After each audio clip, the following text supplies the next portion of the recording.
Pela graça sois salvos por meio da fé. Isto não vem de vós, é dom de Deus, não vem das obras para que ninguém se glorie. Porque somos feituras de Deus, criado para as boas obras. Aos Efésios capítulo 2, versos 7 a 9. Ministério Pão Vivo, direto ao assunto. A gente está se alimentando o nosso espírito com as últimas instruções que Jesus deu aos seus discípulos na antevéspera de sua morte. Pode ser que algumas pessoas achem muito relativo esse tempo entre estas instruções e a morte e ressurreição do Senhor Jesus.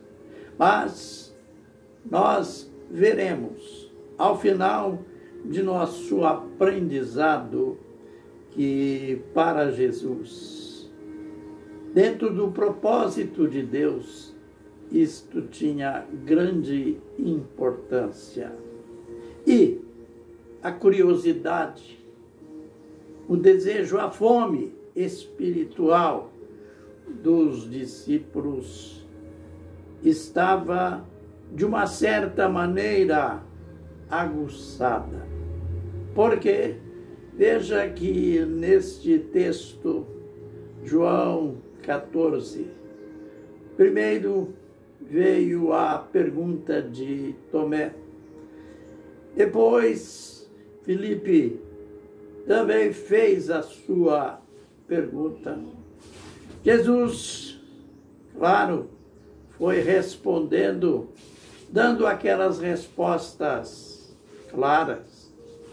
É lógico, a gente diz claras, mas que elas eram envolvidas em mistérios. Os discípulos não ficavam sabendo de tudo, mas ele até já tinha dito para eles: eu tenho muito que vos dizer, mas vocês ainda não podem entender agora. Aqui uma lição para nós. Nem tudo nós entendemos agora. E também na nossa carreira espiritual, no nosso tempo de vida com Deus, se nós olharmos para trás, nós iremos ver que coisas que nós não sabíamos do Senhor Jesus, coisas que a gente não sabia do ministério do amado, depois de muitos anos, viemos a saber. Com os discípulos não era diferente. Neste vídeo, a gente vai ver uma outra pergunta, um outro discípulo perguntando também. Agora é Judas que faz uma pergunta. É claro, no próprio verso, entre parênteses, está a explicativa. Este Judas não era o Iscariotes. Provavelmente, o próprio irmão de Jesus. Mas vamos à pergunta. Nós usando uma linguagem popular, ele perguntou: mestre, o que acontecerá? Explica, por que o senhor diz que o Senhor vai para um lugar e nós veremos, nós estaremos conhecendo tudo depois desse tempo ou nesse tempo, e os outros não. Aliás, eu vou ler o verso para que fique bem claro. Note aqui, João 14, verso 22. Perguntou-lhe Judas, não Iscariotes, o que houve, Senhor, que te há de manifestar a nós e não ao mundo? Note que complexidade esta pergunta. E Judas tinha toda a razão, porque Jesus tinha dito um pouco antes que dentro de pouco tempo o mundo não o veria mais, isto é, os incrédulos não o veria mais, mas vós me vereis, porque eu vivo e vós vivereis.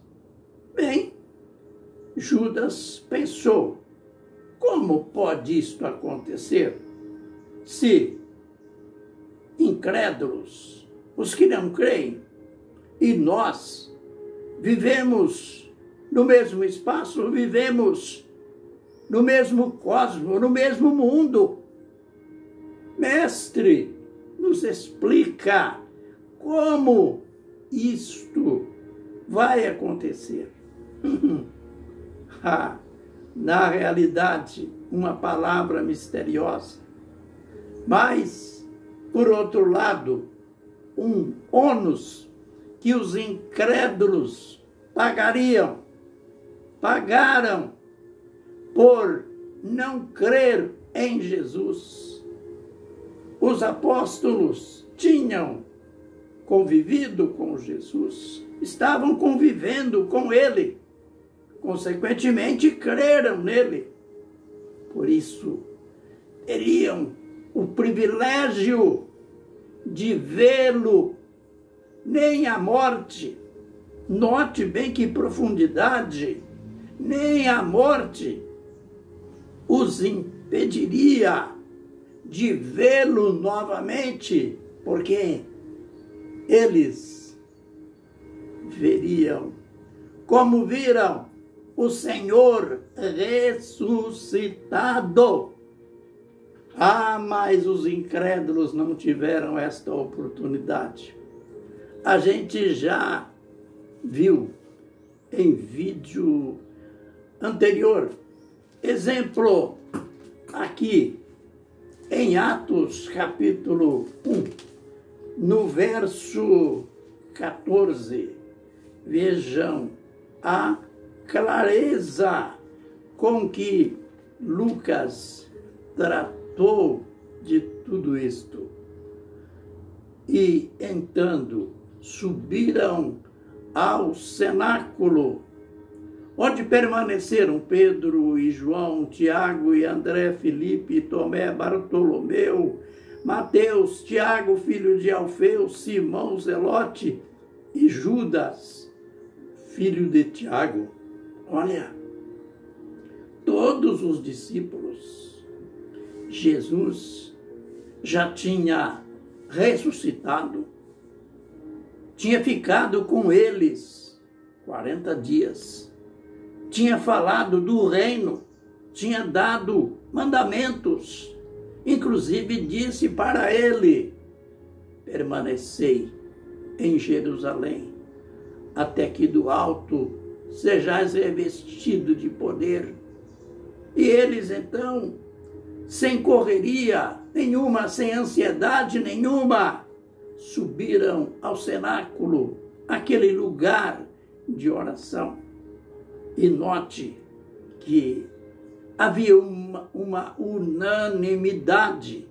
Todos os discípulos E, note, todos esses perseveravam unanimemente em oração com as mulheres e Maria, mãe de Jesus, e os seus irmãos, e os irmãos dele.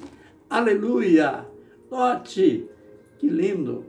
Note o privilégio, note a resposta que ele está dando na prática para a pergunta de Judas. Mestre, nos explica como que a gente vai ver o Senhor e os incrédulos não vão ver. Veja que ele já tinha estado com eles, ele já tinha comido com eles. Lá em Atos 10, Pedro está na casa de Cornélio e mostra para Cornélio e a vizinhança toda tudo isto. E chegou a dizer que Jesus ressuscitou e manifestou, apareceu, não a todos, aos incrédulos, não a todos, mas a aquelas testemunhas que foram predeterminadas por Deus. Olha que lindo! E no cenáculo, para encerrar com chave de ouro, no cenáculo, todos os discípulos e as mulheres, a mãe de Jesus e os irmãos dele, a família inteirinha estava envolvida naquele propósito, naquela promessa. Viram Jesus. Após a morte, viram Jesus ressuscitado. Creram nele, ainda em vida. E assim como ele disse, ainda, por um pouco, ainda, nesses dias, o mundo não me verá mais. Eles têm que entender que perderam as oportunidades, mas vós me vereis, porque eu vivo e vós vivereis. O Senhor nos abençoe e nos guarde. O Senhor faça resplandecer o seu rosto sobre nós e tenha misericórdia de nós. O Senhor sobre nós levante o seu rosto e nos dê a paz. Amém e amém.